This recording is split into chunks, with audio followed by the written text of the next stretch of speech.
Hello everyone, তোমাদের এ to Z sports ভয়েসের আরও একটা নতুন ভিডিওতে স্বাগতম।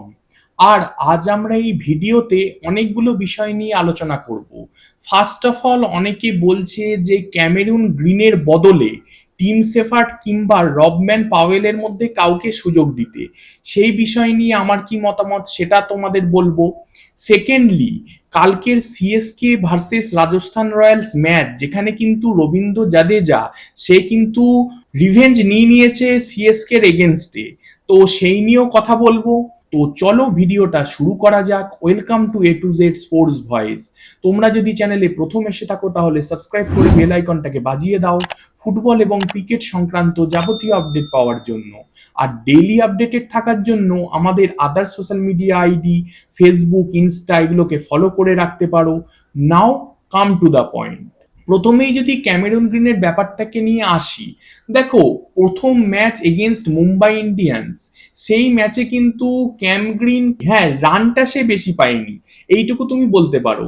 কিন্তু সে কিন্তু, তাকে দেখে মনে হচ্ছিল সে কিন্তু যথেষ্ট টাচে রয়েছে, এবং সে যদি আরেকটু থিতো হতে পারতো সে হয়তো অন্তত একটা হাফ সেঞ্চুরি করে কিন্তু ফিরতো।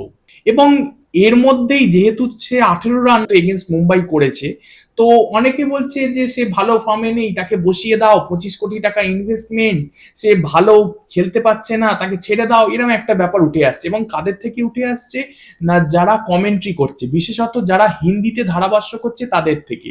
তবে আমার মনে হয় এত তাড়াতাড়ি তাকে নিয়ে হতাশ হওয়ার কোনো কারণই নেই। একটা সময় ছিল যে মিচেল স্টার্ককে নিয়েও কিন্তু এই ধারাভাষ্য যারা দেয়, ধারাভাষ্যকারী, তারা কিন্তু খুবই আপসেট করে দিচ্ছিল কেকেআর ফ্যানদের। 25 কোটি টাকা তোমাদের জলে গেছে, এই ওই, তাকে বসিয়ে দাও, তার জায়গায় একে খেলাও, ওকে খেলাও। তো সে কিন্তু ফাইনালে প্রমাণ করে দিয়েছিল যে মিচেল স্টার্ক কি খেলতে পারে। এবং ক্যাম গ্রিন, সেও কিন্তু সেই একই দেশ অস্ট্রেলিয়া থেকেই আসছে, এবং তার কি ক্লাস আমরা কিন্তু জানি। হ্যাঁ, সে হয়তো বলটা করতে পারছে না, এবং যা খবর বলছে অনেকে বা সোশ্যাল মিডিয়ায় উঠে আসছে, 10-12 দিন পর থেকে সে হয়তো বোলিংও করবে। ইভেন কেকেআর এর প্র্যাকটিস যে ম্যাচগুলো হয়েছে সেখানেও তো সে বোলিং করেছে, 3-4 ওভার বোলিং করেছে। তো যেটুকু যা জানা যাচ্ছে, সে কিন্তু মোটামুটি ভালোই বোলিং করার মতন জায়গায় রয়েছে অন্তত। সুতরাং আজ না হোক কাল সে বোলিং করবেই। আর এত তাড়াতাড়ি তাকে হতাশ হয়ে ফার্স্ট 11 থেকে বাদ দিয়ে দেওয়া, এটা কিন্তু কখনোই উচিত হবে না বলেই আমার মনে হয়। কারণ কেকেআর এর জন্য কিন্তু সে একটা সিজনের ইনভেস্টমেন্ট নয়, সে কিন্তু মাল্টিপল সিজনের ইনভেস্টমেন্ট কেকেআর এর জন্য। এছাড়াও কারোর প্রতি কোনো রকম অসম্মান প্রদর্শন না করেই আমি বলছি, রবম্যান পাওয়েল বা টিম সেফার্টের থেকে ক্যাম গ্রিনের ক্যালি কিন্তু অনেক অনেক বেশি, এবং তার অস্ট্রেলিয়ান ব্লাড, এটা কিন্তু ভুলে গেলে চলবে না। সুতরাং সে কিন্তু কেকেআর এর রাসেল যে লেভেলটায় গেছে, সেই লেভেলে কিন্তু রিচ করার ক্ষমতা ক্যাম গ্রিনের আছে।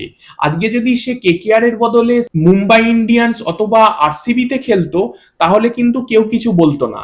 যেহেতু সে কেকেআর এ খেলে, তাই হয়তো তাকে বেশি হেড ফেস করতে হচ্ছে, বা কেকেআর সমর্থকদেরও কিন্তু বাজে কথা শুনতে হচ্ছে এই ধারাভাষ্যকারীদের থেকে আর কি। এবার যদি কালকের ম্যাচের রিভিউ করি আমি, যেটা কিন্তু ছিল সিএসকে ভার্সেস রাজস্থান রয়্যালস। এই ম্যাচটাই কিন্তু রাজস্থান রয়্যালস সিএসকে কে 8 উইকেটে হারিয়ে দিয়েছে। এবং এই রাজস্থান রয়্যালস তারা কিন্তু প্রথমেই টসে জিতে বল করার সিদ্ধান্ত নেয়, এবং সিএসকের হয়ে কিন্তু ওপেন করতে আসেন সঞ্জু স্যামসাং আর সাথে ঋতুরাজ গাইকোয়াড়। এবং তোমরা জানো, তোমাদের আমি ম্যাচ প্রিভিউতেও কিন্তু বলেছিলাম এই ম্যাচটার আগেই, যে এমএস ধোনির সঙ্গে কিন্তু ডেওয়াল্ড ব্রেভিস, এই দুজন কিন্তু এই ম্যাচে থাকছেন না। তো তাদের বদলে অন্য প্লেয়ার হয়তো খেলবেন, এবং সেটাই হয়েছে। 4 নম্বরে কিন্তু ম্যাথিউ শট, সে কিন্তু খেলেছে সিএসকে এর হয়ে। তো যেমনটা বলছিলাম যে সঞ্জু আর ঋতুরাজ গাইকোয়াড় তারা ওপেন করতে আসে, কিন্তু কেউই কিন্তু 2 অক্ষরের ঘরে পর্যন্ত পৌঁছতে পারেনি। সৌজন্যে কিন্তু নান্দ্রে বার্গার সঙ্গে জোফরা আর্চার। এই নান্দ্রে বার্গার সে কিন্তু সঞ্জু স্যামসাং আর আয়ুষ মাত্রেকে প্রথমেই আউট করে দেয়, এবং জোফরা আর্চার সে কিন্তু ঋতুরাজ গাইকোয়াড়ের উইকেটটা তুলে নেয়। এবং শুধু সেখানেই কিন্তু থেমে থাকেনি রাজস্থান রয়্যালস বোলাররা। তারা কিন্তু 5 ওভার 2 বলের মধ্যে সন্দীপ শর্মা ম্যাথিউ শটকে তুলে নিয়েছে। মানে বুঝতেই পারছো, পাওয়ার প্লে শেষে সিএসকে এর স্কোর ছিল কিন্তু 41 রানে 4 উইকেট। মানে সেখানেই সিএসকে এর যা মেরুদণ্ড ভাঙার ভেঙে গেছে। তারপরে কিন্তু সরফরাজ খানকে ইম্প্যাক্ট প্লেয়ার হিসেবে নামানো হয়, আয়ুষ মাত্রেকে তুলে নিয়ে, তবে কিন্তু কোনো লাভ হয়নি তাতে। তারপরে কার্তিক শর্মা আসে, শিবম দুবে আসে, এবং এর মধ্যেই এই সরফরাজ খান তাকে কিন্তু নিজের ওভারের প্রথম বলেই রবীন্দ্র জাদেজা আউট করে দেন। এবং শিবম দুবে সে যখন এলেন ক্রিজে, শিবম দুবে প্রথমেই কিন্তু 6 মেরে শুরু করলেন, রবীন্দ্র জাদেজাকে কাউন্টার করলেন আর কি। কিন্তু সেই একই ওভারে আবার রবীন্দ্র জাদেজা শিবম দুবেকেও তুলে নিল। মানে আমরা 6ও দেখলাম যে শিবম দুবে রবীন্দ্র জাদেজাকে 6 মারছে, আবার রবীন্দ্র জাদেজা একই ওভারে শিবম দুবেকে তুলে নিল, সেটাও দেখলাম। মানে রবীন্দ্র জাদেজা দুর্দান্ত খেলেছে। তার আজকে স্ট্যাটের কথা যদি বলি, এই রবীন্দ্র জাদেজা কিন্তু 3 ওভার বল করে 18 রানের বিনিময়ে কিন্তু 2 উইকেট তুলে নিয়েছে। মানে বুঝতেই পারছো, আগুনে কিন্তু সে বোলিং করেছে, এবং বোলিং এর পর তার যে গান সেলিব্রেশনটা সেটাও মারাত্মক ছিল। এবং তার সাথে সাথে অপরজন যে কিন্তু রাজস্থান রয়্যালস থেকে সিএসকে তে এসছিল, সেই সঞ্জু স্যামসাং, সে তো দাগই কাটতে পারেনি। সে 7 বল খেলে মাত্র 6 রান করেই নান্দ্রে বার্গার তাকে আউট করে দিয়েছে। মানে বুঝতেই পারছো সিএসকে যা অবস্থা ছিল কালকে, মানে শুধু কাঁদতে বাকি ছিল।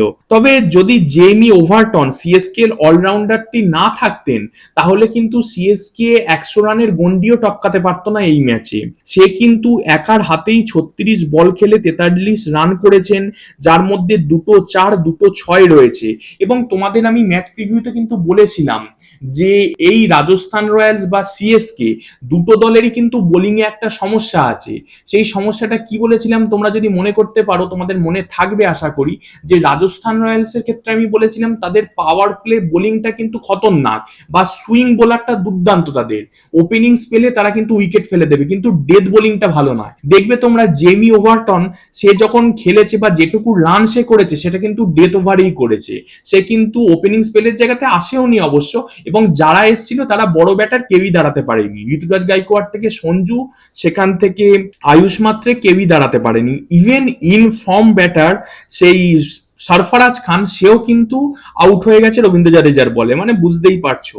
এবার রাজস্থান রয়্যালস এর কথায় যদি আসি, দেখো রাজস্থান রয়্যালস তাদের কিন্তু একটা ব্যাটার রয়েছে যে কিন্তু সেনসেশন, এবং তার নাম হচ্ছে বৈভব সূর্যবংশী। সে কিন্তু এই ম্যাচে 15 বলে কিন্তু হাফ সেঞ্চুরি করে দিয়েছে। কি বলবো, এত অল্প বয়সে সে 15 বলে হাফ সেঞ্চুরি করা, not a matter of joke. তার রানের কথা যদি বলি, সে কিন্তু 17 বলে 52 রান করেছে, যেখানে কিন্তু 4টে 4 রয়েছে আর 5টা 6 রয়েছে।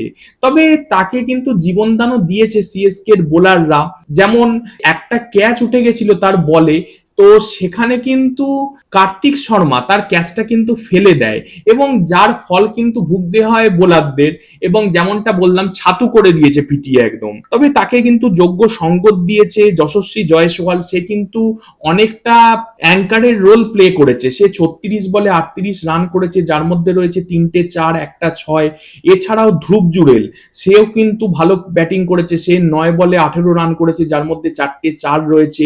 4 নম্বরে নেমেছিল রিয়ান পারাগ, সেও ভালো খেলেছে। সে 11 বলে 14 রান করেছে, যার মধ্যে একটা 4 একটা 6 রয়েছে। এবং মাত্র 2 উইকেট কিন্তু সিএসকে রাজস্থান রয়্যালস এর ফেলতে পেরেছে, এবং এই 2 উইকেটের দুটোই কিন্তু ফেলেছে সেই অনসুল কম্বোজ। এবং প্লেয়ারটাকে কিন্তু তোমাদের মনে করতে পারবে হয়তো তোমরা, যে অনসুল কম্বোজের কথা আমি কিন্তু বলেছিলাম যে নাথান এলিসের অনুপস্থিতিতে একটা বোলারই আছে যে সিএসকে এর এই ভাঙাচোরা বোলিং লাইন আপকে একটু হলেও সেভ দিতে পারে, সে অনসুল কম্বোজ। এবং অনসুল কম্বোজ কিন্তু তার মানও রেখেছে এবং 2 উইকেটও তুলে নিয়েছে।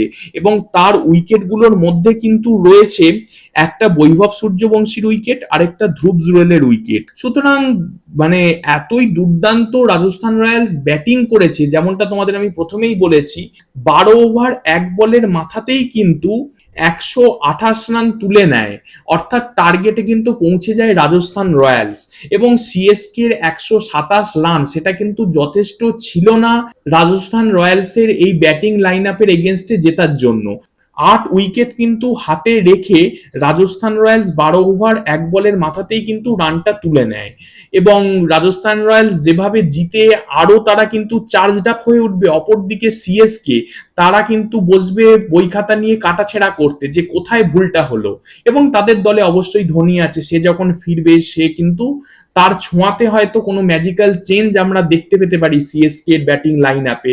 অবশ্যই ডেওয়াল্ট ব্রেভিসও ফিরবে, সেখানেও খানিকটা হয়তো উন্নতি হবে তাদের ব্যাটিং এ। তো চলো, তোমাদের যদি এই ভিডিওটা ভালো লেগে থাকে তাহলে সাবস্ক্রাইব করে বেল আইকনটাকে বাজিয়ে দাও, লাইক করো, কমেন্ট করো, শেয়ার করো। Thanks for watching. জয় হিন্দ, জয় ভারত।